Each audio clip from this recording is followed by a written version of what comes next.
Bharat Ratna Babasaheb doctor BR Ambedkar 130వ జయంతి సందర్భంగా Ambedkar circle వద్ద doctor BR Ambedkar విగ్రహానికి వరంగల్ నగర్ పార్లమెంట్ శాసనసభ్యురాలు కడియం కావ్య పూలమాలలు వేసి ఘనంగా నివాళులర్పించారు. ఈ కార్యక్రమంలో రాష్ట్ర finance commission chairman Rajaiah, Warangal నగర మేయర్ గుండు సుధారాణి, వరంగల్ పశ్చిమ నియోజకవర్గ శాసనసభ్యులు నాయని రాజేందర్ రెడ్డి, వర్ధన్నపేట నియోజకవర్గ శాసనసభ్యులు కేఆర్ నాగరాజు మరియు ఇతర ప్రజాప్రతినిధులు, అధికారులు పాల్గొన్నారు.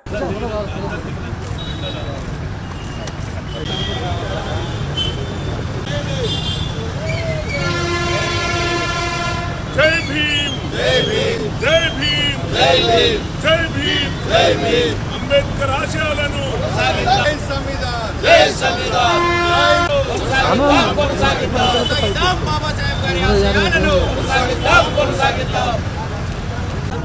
ఈరోజు డాక్టర్ బిఆర్ అంబేద్కర్ గారి 134వ జయంతి సందర్భంగా మేము వరంగల్ జిల్లా ప్రతినిధులము, ఎమ్మెల్యేలు, అట్లాగే ఇక్కడ ఉన్నటువంటి కలెక్టర్ గారు, అఫీషియల్స్, మన ఫైనాన్స్ కమిషన్ చైర్పర్సన్ అందరం కూడా వచ్చి ఇక్కడ మా ఫ్లోరల్ ట్రిబ్యూట్స్ ఇవ్వడం జరిగింది. అంబేద్కర్ గారు ఏదైతే రాజ్యాంగాన్ని రచించారో దానికి అనుగుణంగానే మాకు ఈ అవకాశాలు లభించినాయి. ఒక దళిత మహిళగా, ఒక దళిత బిడ్డలుగా పార్లమెంట్లో కానీ, అసెంబ్లీలో కానీ మాకు ఇప్పుడు ఓటు హక్కు కూడా కలగడానికి కారణము డాక్టర్ బిఆర్ అంబేద్కర్ రాజ్యాంగం. ప్రతి ఒక్కరు గుర్తించుకోవాల్సిన విషయం ఏంటంటే, డాక్టర్ బిఆర్ అంబేద్కర్ ఒక వర్గానికి చెందిన వ్యక్తి మాత్రమే కాదు. డాక్టర్ బిఆర్ అంబేద్కర్ అందరివాడు. మనం అందరం ఇంత సంతోషంగా ఉన్నాము.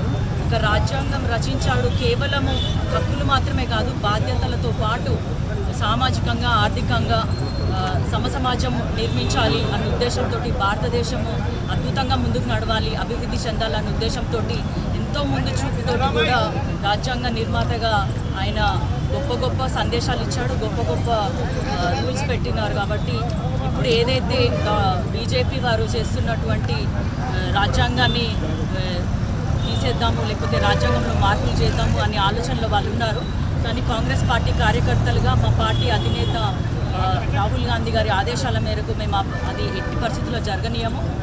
గత ఒక నెల రోజుల పాటు మేము జై బాపు, జై భీమ్, జై సంవిధాన్ అనే ఒక పాదయాత్రలు నిర్వహిస్తున్నాము. ఎక్కడికక్కడ మీటింగ్స్ పెట్టుకుంటున్నాము.